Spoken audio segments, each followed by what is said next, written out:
आप देख रहे हैं यंग बाइट्स, मैं हूं आपके साथ पूजा ठाकुर। इस समय मैं मौजूद हूं महाराजा हरि सिंह पार्क के पास में और आपको बता दूं यहां मेरे पीछे आप देख सकते हैं कई सारे कलाकार जो यहां पर मौजूद है। मीडिया को इन्होंने आज संबोधित किया हुआ है और कई सारी इनकी ग्रीवेंस है। जिस तरह से आप जानते हैं कि 3 महीने का जो लॉकडाउन का सफ़र था काफ़ी ज़्यादा डिफ़िकल्ट था और काफ़ी समय से इनका रोज़गार नहीं था और अभी भी ये सड़कों पे आए हैं, एडमिनिस्ट्रेशन से मांग कर रहे हैं कि इनके लिए कुछ सोचा जाए। क्या कुछ मांगी इनकी है, क्या कुछ डिमांड ये करते हैं, आइए इनसे बातचीत करते हैं। शादी जी, क्या कहना चाहेंगे? सबसे पहले जानूंगी कि लॉकडाउन का समय था, काफ़ी क्रूशल समय था, क्या कहना चाहेंगे?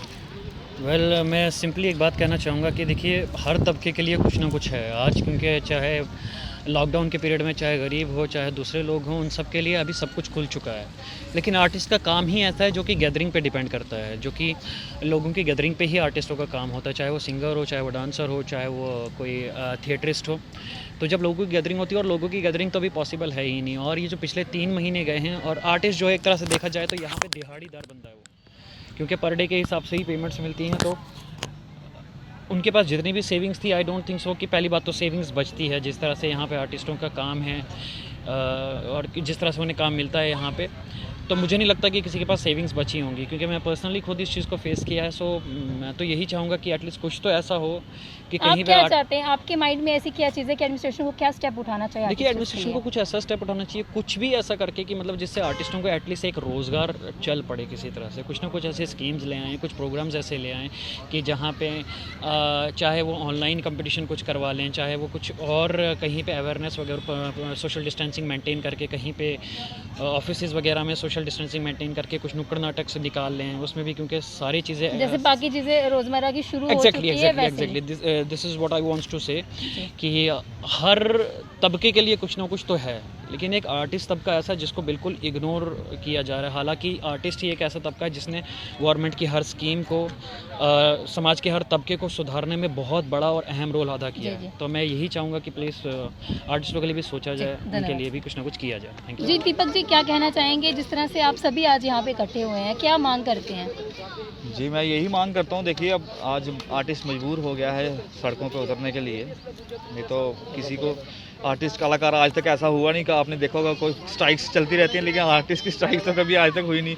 ये स्ट्राइक ही समझ लीजिए कि हमारा एक सरकार तक अपनी आवाज़ पहुंचाने का एक तरीका है कि हमारी भी सरकार सुने, कलाकारों की सुने, ताकि जो ये कोरोना वायरस की वजह से हमारा भी कुछ नुकसान हुआ है, हमारे भी काम धंधे बंद हो गए हैं बिल्कुल। ऐसे अभी जागरण थे, नवरात्रों में नवरात्रे भी हमारे चले गए।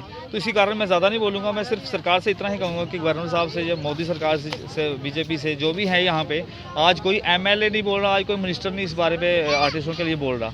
लेकिन मेरा ये अभी आपसे सिर्फ इतनी ही अपील है, प्लीज़ रिक्वेस्ट है आपसे कि आर्टिस्टों के लिए सोचें, कलाकार के लिए सोचें। कलाकार के लिए सोचेंगे तो कलाकार जिंदा रहेगा, तो तभी कला जिंदा रहेगी। मेरा नाम ओम प्रकाश शर्मा है, मैं तहसील रामनगर और गाँव बोधे का रहने वाला हूँ। साड़ा जिहड़ा काम है डोगरी दे लोक गीत गीतरू जिन्हें अस आखने भाखां कारकां घोड़ियां सुहाग ओहदे कन्नै साड़ी पहचान है, जिन्हें कि लोग दूरदर्शन पर केंद्र पर सुनते हैं, रेडियो पर भी सुनते हैं। लेकिन साड़ा जिहड़ियां भाखां गीतरू इस वेले जियां करोना काल आया दा ਉਹਦੇ कन्नै सारा कुछ के बिल्कुल भी खत्म हो ही है। और साढ़े लोगों की कोई सरकारी नौकरी नहीं है, अपना प्राइवेट काम करिए अपनी जिमीदारी करने, और गीतरुएं करने या भाखें करने अपना रोज़गार होंदा हा, वो अज बिल्कुल खत्म हो चुका है। साड़ी सरकार अगें ये बेनती है कि ये गरीब लोग जिहड़े इंदे बारे च सोचा जा, जियां बाकी बड़ा कुछ गौरमेंट करा रही है, लेकिन कलाकार जिहड़े साढ़े ग्राएं दे लोग बेचारे गरीब लोग उनके बारे च कुछ इंदे पासे ध्यान होना चाहिए। और ज़्यादा मैं टाइम नहीं लेंदा, जैसे प्रधानमंत्री अगे साढ़े एल जी साहब अगे ये प्रार्थना साड़ी। मेरा ओम प्रकाश शर्मा, नमस्कार। जनक जी, आज आप यहाँ पर मौजूद हैं, मीडिया को संबोधित किया हुआ आपने, क्या मांग करते हैं एडमिनिस्ट्रेशन से? देखिए, पहले जो कलाकारों की दुनिया जो है जो संस्कृति से जुड़े हुए कलाकार लोग हैं, उनके लिए इस माहौल में ये जो माहौल पैदा हुआ है, कलाकारों के जज्बात जो हैं बहुत मुतासिर हुए हैं इस चीज़ से। पहले दूरदर्शन पे सेंट्रल गवर्नमेंट देती थी, काफ़ी सारे सीरियल्स अप्रूव होकर के आते थे, टेक्नीशियन बिजी, कलाकार बिजी, डायरेक्टर सेक्शन, हर सेक्शन के लोग बिजी रहा करते थे, तो अपनी रोजी रोटी भी चलाते थे।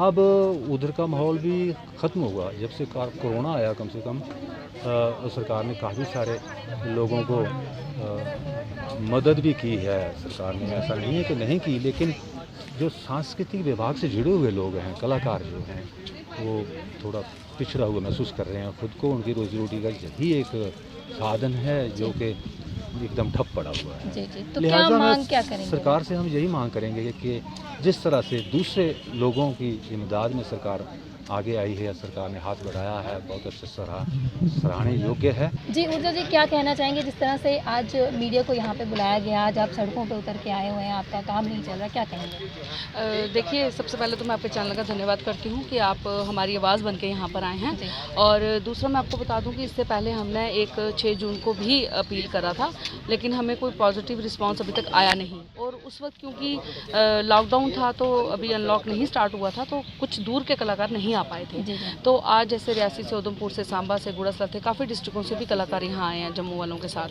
तो देखिए, इसमें यंग टैलेंट भी हमारे साथ है, सारे हैं, लेकिन हमारा जो एजेंडा है, जो हमारी अपील है गवर्नमेंट से, वो हमारी अपील ये है कि गवर्नमेंट उन कलाकारों पर गौर फरमाए जिनकी उम्र 50 से ऊपर होगी, जिन्होंने 50 साल इसी फील्ड में दे दिया। जी जी। इस उम्र में ना तो वो कोई उनको नौकरी देगा। ये कहेंगे कि अपनी पूरी ज़िंदगी इसी जी फील्ड को बिल्कुल देखी। बिल्कुल, इंटरटेन के साथ साथ उन्होंने अवेयरनेस कैंप्स दे दिए, ड्रग्स के हों, ट्रैफिक के हों, कल्चर की बात हो, स्टेट को रिप्रेजेंट करने की बात हो। उस बीच में अब इस उम्र में वो क्या करेंगे? जी वो इस उम्र में उनको ना तो कोई प्राइवेट स्कूल नौकरी देगा, ना इस उम्र में वो कोई बिजनेस कर सकते हैं, और गवर्नमेंट नौकरी की तो बात ही छोड़ दीजिए। दूसरी कलाकार करेगा क्या अगर उसको क्राउड नहीं मिलेगा? तो क्या audience नहीं मांग क्या मिलेगी? करते हैं अब आप? जी, हमारी मांग ये है कि जिनकी एज 50 ईयर्स से स्टार्ट है, उन्हें पेंशन दे दी जाए। अगर किसी डिपार्टमेंट में गवर्नमेंट ने पेंशन रखी है तो अभी तक मिली क्यों नहीं? वो गई कहाँ? ठीक है। दूसरा, इस वक्त यूटी है, हम चाहते हैं कि जो भी काम कलाकारों के लिए हो वो सेंटर से हो। और तीसरी बात, जिनकी उम्र 50 साल से नीचे है, लेकिन वो भी यही सब कुछ करते हैं, कलाकारी ही करते हैं, इसके बगैर कुछ नहीं सभी करते। कलाकारों के लिए कहीं ना कहीं कुछ ना कुछ तो सोचा उनके लिए कोई ऐसा पैकेज बना दिया जाए जो उनका जो या 3 महीने का ये वाला फेस, और जो पहले उनको काम नहीं मिला, क्योंकि आप जानते हैं मीडिया से, दूरदर्शन वगैरह सब बंद है। तो हमारी अपील है गवर्नमेंट से, प्लीज़ कलाकारों के ऊपर थोड़ा सा रिक्वेस्ट है कि ध्यान दें। Thank you. तो आपने देखा किस तरह से अलग अलग डिस्ट्रिक्ट से यहाँ पर कलाकार आए थे, और मैं कहूँगी कि प्रदर्शन कर रहे थे, एडमिनिस्ट्रेशन से ये मांग कर रहे थे कि उनके बारे में कहीं ना कहीं उनको कुछ ख्याल करना चाहिए। जिस तरह से रोज़मर्रा की ज़िंदगी बाकियों की चल रही थी वो शुरू हो चुकी है, सभी लोग प्रिकॉशन ले रहे हैं, और लगातार एडमिनिस्ट्रेशन द्वारा भी हिदायतें दी जाती हैं कि पूरे प्रिकॉशन के साथ, पूरा सैनिटाइजेशन के साथ आप अपने काम के लिए जा सकते हैं। लेकिन जो कलाकार हैं उनका कार्य अभी तक शुरू नहीं हुआ है। उन्होंने ये मांग की एडमिनिस्ट्रेशन से कि उनके लिए कुछ सोचा जाए, कुछ ना कुछ पैकेज अनाउंस किया जाए, या उनके लिए ऑनलाइन तरीके से भी कुछ जो सोचा जाए, ताकि कोई भी कलाकार भूखा ना रहे, कोई भी कलाकार भूखे पेट ना सोए। तो अब देखना यह है कि एडमिनिस्ट्रेशन कब तक इनकी आवाज़ सुनती है। अगले अपडेट लेकर फिर मैं हाजिर होंगी, तब तक के लिए आप देखते रहिए यंग बाइट्स। वीडियो जर्नलिस्ट अभिषेक बड़ू के साथ मैं पूजा ठाकुर, यंग बाइट्स जम्मू।